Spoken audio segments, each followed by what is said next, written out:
Hi, Robert Chuckrow here. The Taiji Classics are writings of past Taiji practitioners written over hundreds of years and were kept secret until about 100 years ago when they were made public. And these cover the philosophy of the art and also the application of it and practice of it as a martial art. Also, somewhat for the self-development part. The statement that I'm going to consider is one by Wu Yu-hsiang. And what he wrote is the following, among other things. If the opponent doesn't move, I don't move. But if the opponent moves slightly, I move first. Which seems like a contradiction, because first you're saying if the opponent doesn't move, you're not moving. But then you say that there's a period of time before the opponent moves, when he's not moving, where you are moving. So that's a contradiction, but it's really not. It's very clear to me what that means, and I've had a lot of experience seeing that in my teachers and somewhat in myself from what I picked up from those teachers. One of the teachers that I had would know what a student behind him, and this was in a martial arts setting where the student was about to attack, knew not only when the student was going to attack, but what the student would do as the attack and what part of the body he would be aiming for and when he would attack, and would tell him that. He would say, okay, you can kick. And the student was amazed that the teacher knew that, but he did. And I've had that happen many times.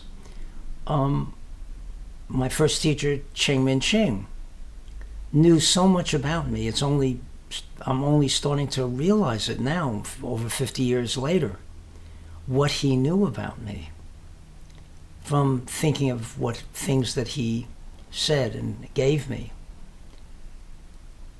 And the question is, how do you achieve this skill? And anybody can.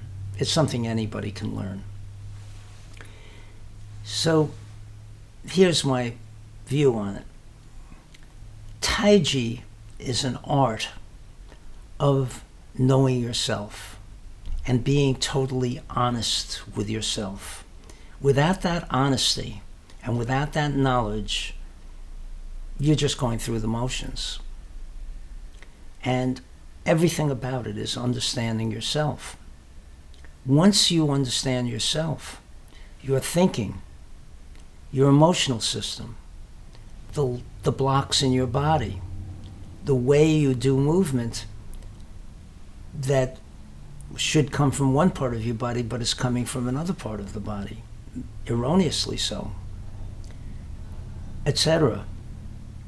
When you know that about yourself and can see that in yourself clearly, only then will you start to see it in others.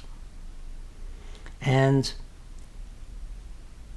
I can tell with my students whether they are in the past, in their thinking, or in the future, or in the present. I can see where their movements are coming from and where their problems are. And I can tell them about that as they're moving. I can do it easily, and they're amazed that I can do it. To me, it's just simple, because I've been exposed to that for so many years, that way of practicing Taiji and that way of dealing in a martial arts situation, which I've had some exposure. So being honest with yourself is the primary thing.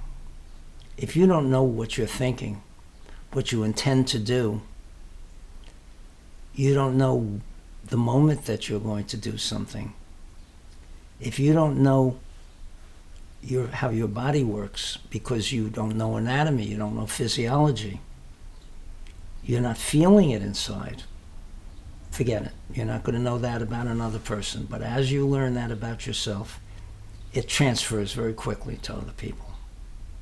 Thank you.